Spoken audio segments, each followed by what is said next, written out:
చిన్నశంకరంపేట మండలంలోని అంబాజీపేట, వెంకట్రావుపల్లి, రుద్రారం గ్రామాల్లో ఆదివారం నిర్వహించిన అమ్మవార్ల బోనాల ఉత్సవాల్లో మెదక్ బీఆర్ఎస్ పార్టీ జిల్లా అధ్యక్షులు, మాజీ ఎమ్మెల్యే పద్మా దేవేందర్ రెడ్డి ముఖ్య అతిథిగా పాల్గొన్నారు. మహిళలతో కలిసి బోనం ఎత్తుకుని అమ్మవార్లకు సమర్పించారు. అనంతరం ఆలయంలో ప్రత్యేక పూజలు చేశారు. ఈ సందర్భంగా వారు మాట్లాడుతూ, గ్రామ దేవతల కరుణా కటాక్షాలతో గ్రామ ప్రజలందరూ సుఖ సంతోషాలతో ఆయురారోగ్యాలతో ఉండాలని కోరుకున్నట్లు తెలిపారు. అనంతరం ఆలయ కమిటీ సభ్యులు మాజీ ఎమ్మెల్యే పద్మా దేవేందర్ రెడ్డిని శాలువాతో ఘనంగా సన్మానించారు. ఈ కార్యక్రమంలో తాజా మాజీ జెడ్పీటీసీ పట్లూరి మాధవీరాజు, మండల మాజీ రైతు బంధు అధ్యక్షులు లక్ష్మారెడ్డి, మాజీ సర్పంచ్లు శ్రీనివాస్ రెడ్డి, సానాసాయిలు, పోచయ్య, మంచల లక్ష్మణ్, నాయకులు సుధాకర్ రావు, ఏమచంద్రం, గోండా స్వామి, బాగారెడ్డి, సంజీవరెడ్డి, భూపాల్ రెడ్డి, రవీందర్ రెడ్డి, ఏమ శ్రీనివాస్, ప్రసాద్, రాజ్ కుమార్, నరేష్, నాగరాజు, నవీన్, వివిధ గ్రామాల ప్రజలు పాల్గొన్నారు.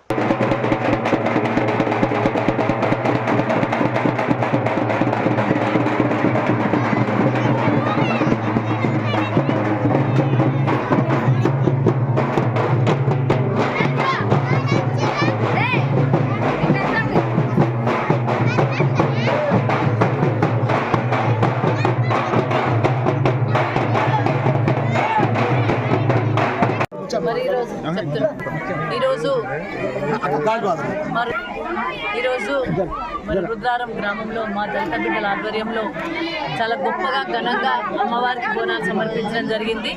మరి ఆ బోనాల సమర్పణలో, ఆ బోనాల పండుగలో నన్ను కూడా భాగస్వామ్యం చేసినందుకు, మరి ఆడబిడ్డలాగా అనుకున్నందుకు వారందరికీ కూడా మనస్ఫూర్తిగా మరి చేతులు జోడించి నమస్కరిస్తూ ధన్యవాదాలు తెలియజేస్తా ఉన్నాను.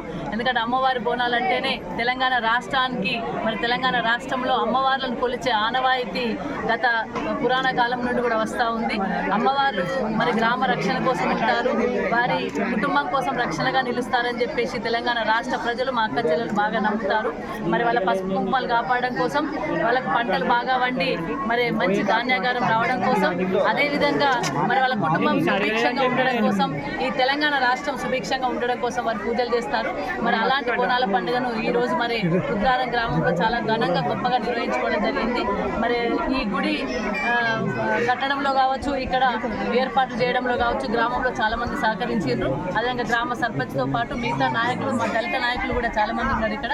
వారందరూ కూడా సహకారంతో మరి ఇప్పుడు డెవలప్మెంట్ చేసుకోవడమే కాకుండా ఇక్కడ సీసీ కూడా ఏర్పాటు చేసుకోవడం జరిగింది. భవిష్యత్తులో కూడా ఇక్కడ తప్పకుండా ఈ అమ్మవారికి సంబంధించినంత వరకు వీళ్ళ పూజలు చేసుకునే విధంగా వీళ్ళకు కూడా ఏమైనా సౌకర్యాలు కల్పించడం కోసం నా వంతు సహాయ సహకారాలు కూడా అందిస్తానని ఈ సందర్భంగా తెలియజేస్తా ఉన్నాను.